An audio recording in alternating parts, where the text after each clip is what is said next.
Steve ஜாப்ஸை பத்தி ஒவ்வொரு ஆண்டும் மீடியாக்களுடைய போட்டோ எடுத்து போடுவாங்க. ஒரு ஆண்டுக்கு பிறகு மெல்ல மெல்ல மெலிந்து கருப்பு ஹைநெக் டிஷர்ட் போடுவார். ஒரே டிஷர்ட் போட்டு தான் அந்த மாதிரி ஒரு இதுல தான் ஒரு ஆப்பிள் போனை காட்டுவார். ஒவ்வொரு ஆண்டும் டிஃபரெண்ட் வெர்ஷனை காட்டுவார். மீடியா அதை விட பேசியது அவருடைய போட்டோ எடுத்து. அவருக்கு பெரிய ஒரு நோய் தொடர்ந்து ஒவ்வொரு ஆண்டுகளாக காட்டிக்கொண்டே போனார்கள். வர வர வர நோயால் பாதிக்கப்படுகிறார். கேன்சர் வேர்ல்ட்ல உள்ள ஆகப்பெரிய ஸ்பெஷலிஸ்ட் டாக்டர் அவருக்கு விலைக்கு வாங்கலாம்.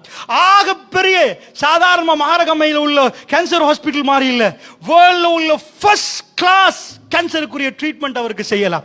சாதாரணமா அவர்கள் நீங்க என்ன தண்ணி குடிப்பீங்க, நீங்க கொஞ்சம் இந்த மினரல் வாட்டர் குடிச்சா கூட அவர் அது இல்ல, வேர்ல்ட்ல ஃபர்ஸ்ட் கிளாஸ் ஃப்ரெஷ் வாட்டர். அந்த தண்ணியில ஒரு வைரஸ் பாக்டீரியா கலக்காத அப்படிப்பட்டது.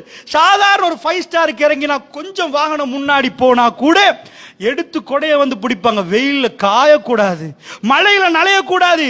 அதுக்குள்ள உள்ள ஆக ஃப்ரெஷ்ஷான ஐட்டத்தை இப்ப பறிச்சு இப்ப போட்டு சாப்பாடு கொடுப்பாங்க. அப்படி சாப்பிட்டவருக்கு எப்படி கேன்சர்? ரோட்டில் 70 வருஷமா வாழக்கூடியவருக்கு ஒரு கோவிடால கூட பாதிப்பு இல்லாத அளவுக்கு இப்படி அல்லாஹ் அப்படி மாத்தி கொடுப்பான்.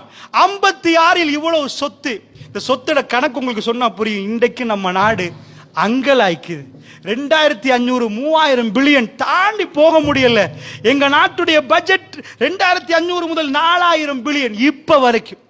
உட்கார்ந்து 2 கோடி 10 லட்சம் மக்களுக்கு இவங்க போடுற பட்ஜெட் எவ்வளவு?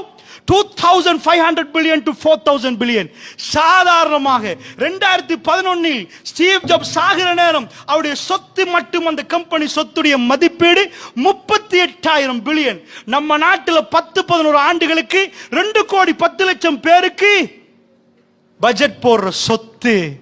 56 வயது, அவரால் வாழ முடியல.